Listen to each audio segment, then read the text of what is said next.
7절 말씀입니다. 37번째 말씀입니다. 이사야 61장 7절 한 목소리로 읽겠습니다.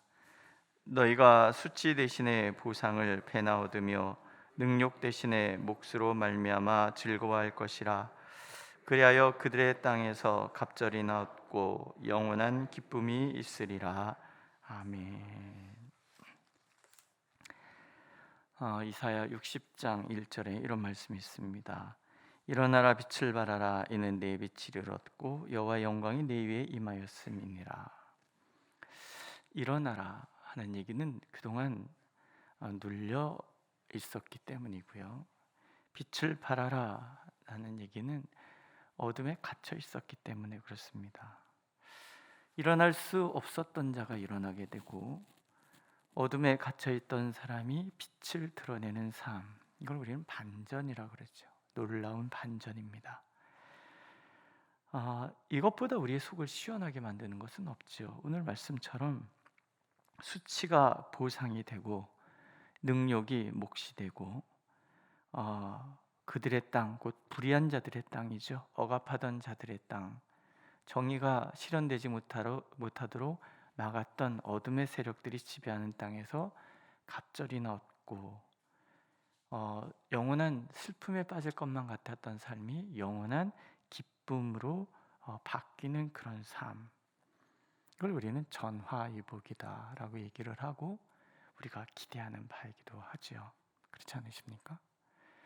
우리가 예수를 믿는다는 것은 늘 우리의 삶 가운데 이 반전을 기대한다는 거예요. 그렇게 살지 못하기 때문에 우리 마음에 그런 기대가 강력한 거죠. 근데 성경은 우리에게 이 놀라운 반전을 이룬 사람들에 대한 이야기로 가득 채워 주십니다. 하나님 만나기 전의 삶과 하나님을 만난 이후의 삶이 극적으로 바뀌는 거죠. 전에는 죄악의 어둠에 갇혀서 헉헉대는 삶을 살았어요. 그 삶은 빛이라는 것이 조금도 존재하지 않은 거죠. 눌리고 막히고 그래서 답답하고 어두운 그런 삶. 하나님 이전의 삶이 그랬다라는 거예요. 전에는 그 누구도 보호해주지 않았어요. 수치와 모욕을 당하지만 아무도 대변해주지 않아요.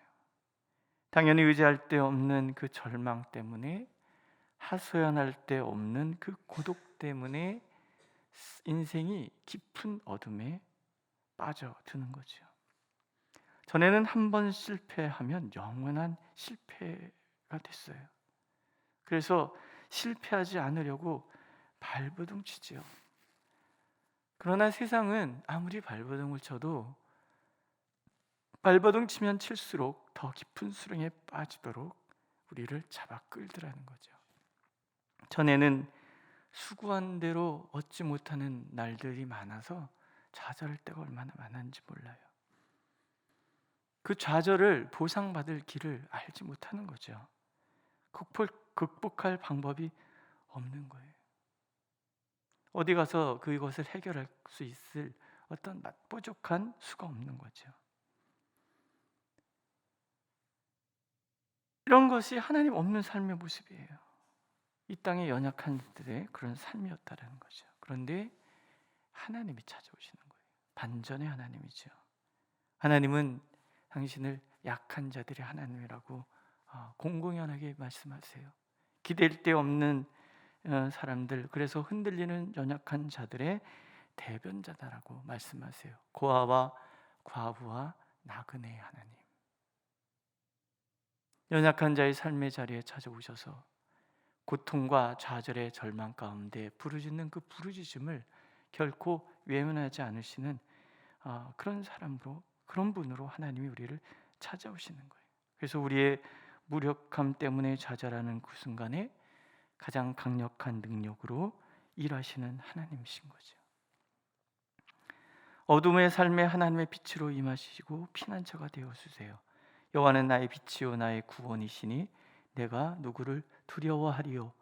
여호와는 내 생명의 능력이시니 내가 누구를 무서워하리요. 이게 하나님 만난 사람의 고백인 거예요. 다시 일어날 수 있는 회복이 보장되잖아요. 일어나라 빛을 발하라. 이는 내 빛이 이르렀고 여호와의 영광이 내 위에 임하였음이니라. 오늘 말씀도 마찬가지잖아요. 너희가 수치 대신에 보상을 배에나 얻으며 능욕 대신에 몫으로 말미암아 즐거워할 것이라. 그리하여 그들의 땅에서 갑절이 얻고 영원한 기쁨이 있으리라. 수치와 능력이 보상과 몫으로 대치되는 거예요. 그것도 그 수치를 잊어버릴 정도의 능력을 날려버릴 정도의 몫으로 돌아오는 거죠. 어떤 압제자의 땅에서, 원수의 땅에서 나에게 수치를 주고 나를 능욕하던 그들, 그러나 하소연할 데 없어 그저 주먹을 꼭 쥐고 부들부들 떨 수밖에 없었던 그런 자리에 하나님이 찾아오셔서 오히려 갑절이 나오는 통쾌함, 이걸 보너스로 주시는 그런 하나님, 영원한 기쁨을 누릴 수밖에 없도록 하나님 밖으로 바꿔주시는 거죠. 하나님 안에 머무는 사람들, 하나님의 은혜로 구원받은 사람들, 하나님을 전심으로 의지하는 사람들에게 주어지는 반전의 삶이에요. 그래서 바울 사도는 외치잖아요. 내가 약할 그때가 가장 강한 때다.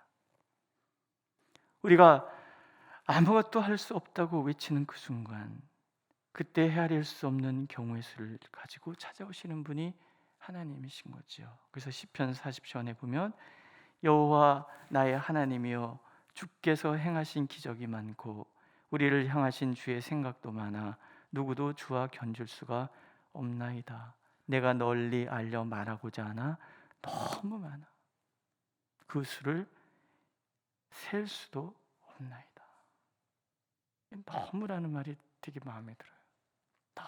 너무만, 그냥 너무 이게 아니라 너무 많아. 믿으십니까? 너무 많은 경우의 수로 우리를 찾아오셔서 우리의 삶을 바꿔주시는 거예요. 하나님 만나기 전에 우리의 그 어둡고 칙칙했던 우리의 삶을 하나님의 그 놀라운 기쁨, 영원한 기쁨으로 바꿔주시는데 그 수가 너무 많아요. 우리는 그저 우리가 경험한 그 경우의 수 정도만 주워 넘길지 모르지만 하나님 안에는 우리가 감탄할 만할 정도의 수많은 경우의 수가 있어서 우리를 인도해 가실 거라는 거예요. 우리 교회를 위해서도 그렇고 우리 개개인의 삶을 위해서도 그렇다는 거죠. 믿으십니까? 네. 오늘 하나님께서는 이 희망을 잃지 않기를 원하시는 거예요. 하나님께서 결코 무기력하게 우리를 방치하지 않으신다는 것을 약속하고 계시기 때문에 그래요. 그렇게 하나님을 기대할 때 오늘 우리의 믿음은 놀라운 반전을 만나도록 이끌 것이다. 하나님은 약속하고 계신 거죠. 찬양 중에 그런 거 있지 않습니까? 약할 때 강함 대신에 나의 보배가 되신 주 나의 모든 것. 주 안에 있는 보물을 나는 포기할 수 없네. 주 나의 모든 것. 십자가 죄사하셨네. 주님의 이름 찬양해. 주 나의 모든 것. 쓰러진 나를 세우고 나의 빈잔을 채우네. 주 나의 모든 것. 예수 어린 양 존귀한 이름. 믿으십니까? 이 반전의 하나님이 오늘 우리의 하나님이십니다. 이 반전의 하나님께서 오늘도 영원한 기쁨으로 우리를 찾아오시는 하나님이십니다. 막연한 기대가 아니라 구체적인 실천, 그것을 위해서 하나님은 오늘도 우리와 함께 하시는 거죠. 우리들의 오늘 상한 마음을 하나님 만져주실 것이고 우리들의 답답한 마음을 시원하게 떨어주실 것이고 오늘도 능력 대신에 수치 대신에 배나 받고 몫을 챙기는 보상을 받는 우리의 삶이 되도록 하나님께서 만들어 주실 것입니다. 그 기쁨을 마음껏 가슴에 담는 우리 모두가 되기를 하나님은 간절히 원하고 계십니다. 기도하겠습니다. 우리가 어쩔 수 없어 낭망할 때 하나님께서는 친히 찾아오셔서 그렇지 않다고, 하나님과 함께하는 자는 결코 수치를 당하지 않는다고, 능욕받는 일이 없다고, 보상을 받을 것이라고, 배나 몫을 챙길 수 있을 것이라고, 그래서 하나님 안에 있는 자는 세상이 알 수 없는 기쁨, 영원한 기쁨의 소유자가 될 것이라고 들려주시니 참 감사합니다.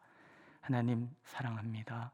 더 주님을 사랑하고 주님을 더욱 믿음으로 진정 어떠한 경우에도 요동하지 않는 당당함과 세상과 맞서 이겨낼 수 있는 담대함으로 우리를 인도하여 주옵소서. 예수님의 이름으로 기도드렸습니다. 아멘. 하늘에 계신 우리 아버지, 아버지의 이름을 거룩하게 하시며 아버지의 나라가 오게 하시며 아버지의 뜻이 하늘에서와 같이 땅에서도 이루어지게 하소서. 오늘 우리에게 일용할 양식을 주시고 우리가 우리에게 잘못한 사람을 용서하여 준 것 같이 우리 죄를 용서하여 주시고 우리를 시험에 빠지지 않게 하시고 악에서 구하소서. 나라와 권능과 영광이 영원히 아버지의 것입니다. 아멘.